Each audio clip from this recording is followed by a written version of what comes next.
Happy New Year sa inyo kag mayong hapon. Alright. So, kamusta general assessment sa barangay naton, Kap?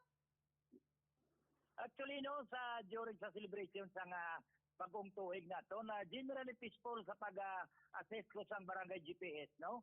Kay si wala gid sing mga kamalamalahan nga natabo diri sa aton barangay. Maluwas lang na sang mga minor incident na for example ang mga vehicular accident naton. Maluwas sila wala na no, wala na gid.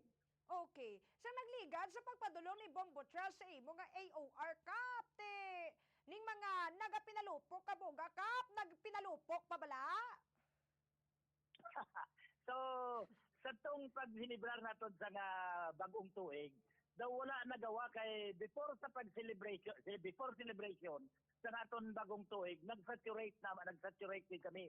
Kada we was able to confiscate atong mga buga nga nambal nga tong kusog kayo maglupok, no mga walo ka buga ang na-recover ta sa mga kabataan diri particularly diri sa King's Compound. Okay. Aside sa mga illegal nga boga, Kap, may mga na-monitor man kita dira nga nagausar sa mga illegal firecrackers kasubong sang 5-star, mga plapla kag Lolo Thunder, Kap? Actually, no, hindi naton maibitar na during sa celebration, particularly sa mga 12 o'clock na, may nagapalupok, mag-impro daw sa nasiling ko. Minimal kayo ang pagpalupok nila, hindi parehas ang mga nagreligad nga tuig nga pwerte iyang nilupok. Pero ining tuig 2025, particularly sa inang bagong tuig daw, minimal na lang ang pagpalupok sa mga palupok diri sa barangay. Okay. So, kamusta man, Kap, ang nagapabura-bura da ka mga motorsiklo nila? May nagginahod bala dira, Kap, during the celebrations ng New Year?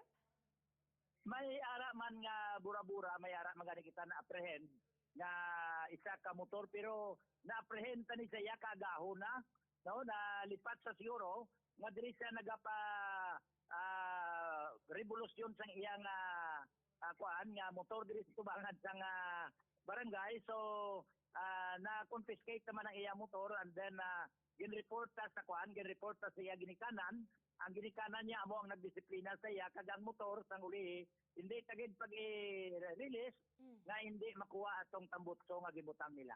Pero idugang ko naman lang, Kap, kung ikaw ang punong barangay, tugutan mo man bala nga pangtipunon ining mga individual dira sa AOR mo sa isa ka lugar. For example, gani sa inyo nga barangay, or kag dito sila magpinagahod ka motor nila, anong imo nga perception sina, Kap?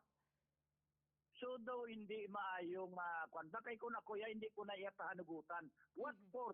Ano ang makuha sa sinabi sang ginahod ka ginansal sang ina nga mga motor no nga ti sa pagkagahod ti ano abi ang makuha sa dira sa sina nga pamaagi nga tipunon sila kag kuanon ang ilang motor sa ako niya hindi ako ya conforme sila no kay tina bawal gid na nga magtakod kita sa mga improvise nga tambutso sa mga motor.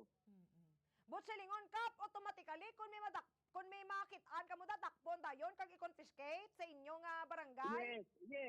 Yes, i-apprehend ta and then inform ta ang kapulisan para sila ang mag-issue sang ticket for violation of that open pipe na mga salakyan. Mayad man, amo nang sakto nga sabat niya nga hindi ginatugutan yung mga open pipe. Pero aside sa ning mga na-confiscate nyo nga walo ka boga, Kap, ano ning mga vehicular? Ano ang ilang involvement? Mga yara sa impluensya sa makaulubog nga ilimnon, Kap, or self-accident? So sa akon siguro pag-assess no, ara pa siguro sa influensya sang makahulubog nga ilimnon kay ti siyempre diri ang ila point of impact sa aton gid nga kuan sa junction sang duha ka sa junction sang Morales Avenue kag ang Balmores nga kung sa diin inang aga na gani perti nakatawhay wala gid simi nagabiyahe. Ang rason ngano nga kadasig pagid sa padlaga nila kag dira sa kanto nga na daw matawhay man kay ti isa ako sa nagresponde sa to tricycle against tricycle man.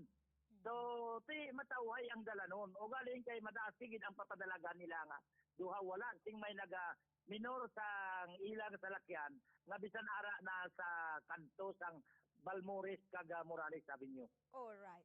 Last question, Kap, kay balaan ko tuig 2026 na ano ang tutukan nyo subong nga vision? Kag syempre mga enhancements sa inyong dira kag syempre monitoring man ninyo sa mga presensya sang illegal drugs sa inyo nga AOR Kap. Kamusta man? Ano ang ginalantaw naton? Yes, kabalo ka mo ang Barrio Uno is an urban barangay nga 33 purok kita. Pero ang aton nga ang aton nga badak ang Barangay Anti-Drug Abuse Committee naton wala gid nagauntat kapag pahibalo sa aton ng mga katauhan diri nga hindi gid dapat mag-involba sa droga. Actually, diri sa mga mga urban nga mga kapurukan naton, hindi gid naton maibitar nga may droga. So ay na ang ginatutukan sa aton nga badak, also with the help of the police nga ina ma-eradicate gid or either operasyonan gid ina kay ti simpre kabalo naman kita sang ill effects ng droga.